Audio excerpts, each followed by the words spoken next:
Wow, it's August already. How the time just flew on by. Already more than half the year, and we've had so many good games come out that I would argue are all contentions for Game of the Year. Legend of Zelda, Baldur's Gate 3, Hi-Fi Rush, Street Fighter 6, and there's even more to come out later this year, like Starfield and Armored Core. Even with so many good choices like these, one game flew under the radar of most, and is personally my favorite game of 2023, Gravity Circuit. A small indie game that wears its Mega Man X inspiration on its sleeve, a retro action platformer that has been reviewed quite well as of late, though outshined by its AAA contemporaries. While hardly innovative in their visuals, especially compared to the AAA market, it shines in its charming presentation and gameplay. This seems to be a trend in a lot of indie games. While the larger gaming market has tried to push their visuals towards more realistic graphics, pushing the limits of their engines, indie development has taken what seems like a halt in progress, relying instead on simple, pixelated graphics or low poly models. Games like Shovel Knight, Vampire Survivors, Terraria chooses to forego the larger market trend and instead go for more of a retro graphic style. Now, why is that? Are they lost in time? Why do so many people flock to these games and praise them so highly? Well, there's a lot of reasons, but the most prominent ones are nostalgia, charm, and simplicity. Nostalgia is a very powerful tool. In the right hands, it can be used to remind audiences of simpler, fonder times and pay homage to days long past. Games like Shovel Knight and Gravity Circuit use nostalgia to its fullest extent, harkening back to their inspirations while not completely replacing it.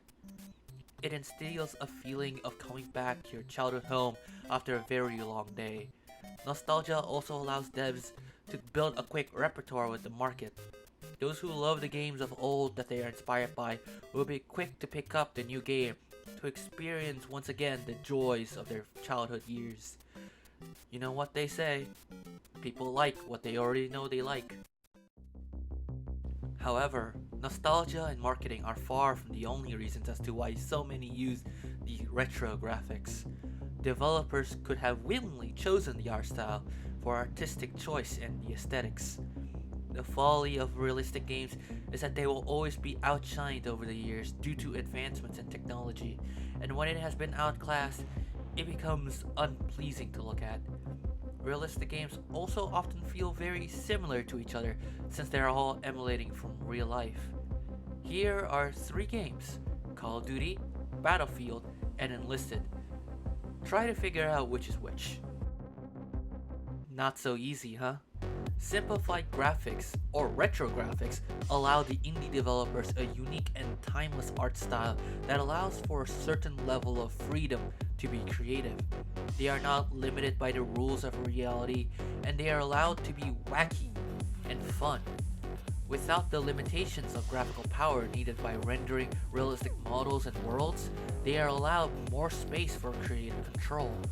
For example, Katana Zero, while using a simplified pixelated art style, uses the massive power of the hardware to render colorful environments, while still being a lot less of a storage and CPU requirement than something like Mass Effect Andromeda. The art style allows for a certain level of unique charm that differentiates itself from other games.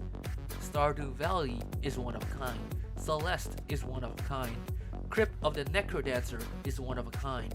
They all have a unique art style that are afforded to them and make full use of all the available power of the hardware. Now, the most common reason as to the rampant use of retro graphics art style in indie games is that it is simple to do.